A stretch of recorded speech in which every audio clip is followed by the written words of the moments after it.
क्योंकि यहोवा परमेश्वर सूर्य और ढाल है। यहोवा अनुग्रह करेगा और महिमा देगा, और जो लोग खरी चाल चलते हैं उनसे वे कोई अच्छा पदार्थ रख ना छोड़ेगा। शनिवार 17 दिसंबर 2022। आज के मनन के लिए मैंने आप ही के लिए चुना है मत्ती अध्याय 2 और उसका दूसरा वाक्य कि यहूदियों का राजा जिसका जन्म हुआ है कहाँ है, क्योंकि हमने पूर्व में उसका तारा देखा है और उसको प्रणाम करने आए हैं।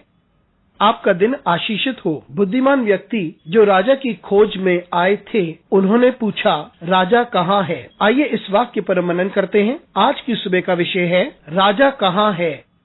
बुद्धिमान व्यक्तियों ने पूर्व में एक तारे को देखा था जिसका अर्थ था कि यहूदियों का राजा पैदा होने वाला है, और उन्होंने अपनी यात्रा को प्रारंभ किया ताकि वे आकर राजा की आराधना कर सके। और जब वे यरूशलेम के महल में पहुँचे, ये समझते हुए कि राजा का जन्म यरूशलेम के महल में ही होना चाहिए, उन्हें यह नहीं पता था कि ये राजा इजराइल पर शासन करने ही नहीं आया है, लेकिन हर व्यक्ति के ऊपर शासन करने आया है। जब वे महल पहुँचे तो उन्हें पता चला कि वहाँ बच्चा नहीं है, और उन्होंने राजा हेरोदेस से पूछा कि यहूदियों का राजा कहाँ है, यहूदियों का राजा कहाँ पैदा हुआ है। मित्रों, ये समझना जरूरी है कि जिस तारे ने यीशु मसीह के जन्म का संकेत दिया था, वह ये संकेत दे रहा था कि राजा इस पृथ्वी पर प्रवेश करने जा रहा था। वे राज करने आ रहा था, लेकिन राजमहल में रहने नहीं आ रहा था। राजा इस पृथ्वी पर आ रहा था, वे पैदा हुआ और किसी और व्यक्ति के समान सुविधाओं के अभाव में आ रहा था, एक गरीब बन के आ रहा था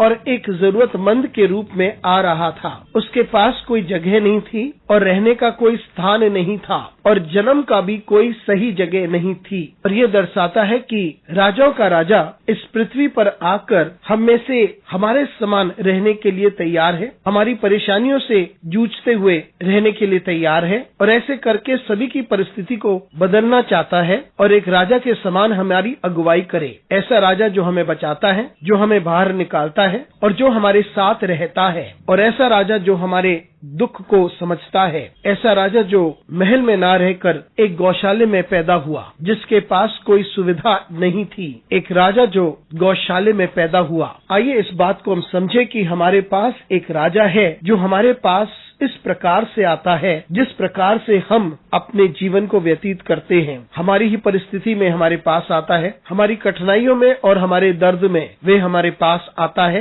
वे राजा एक ऐसा राजा है जो हमारे दर्द को समझता है। अनुग्रहकारी परमेश्वर स्वर्गीय पिता, तुझे धन्यवाद देते हैं, तेरी स्तुति करते हैं, तुझे आदर देते हैं और तेरी महिमा करते हैं। तूने अपने पुत्र को भेजा जो राजाओं का राजा, प्रभुओं का प्रभु है, फिर भी तूने उसे महल में नहीं भेजा लेकिन एक गौशाले में भेजा। तुझे धन्यवाद देते हैं परमेश्वर। यीशु मसीह के नाम से मांगते हैं, आमीन।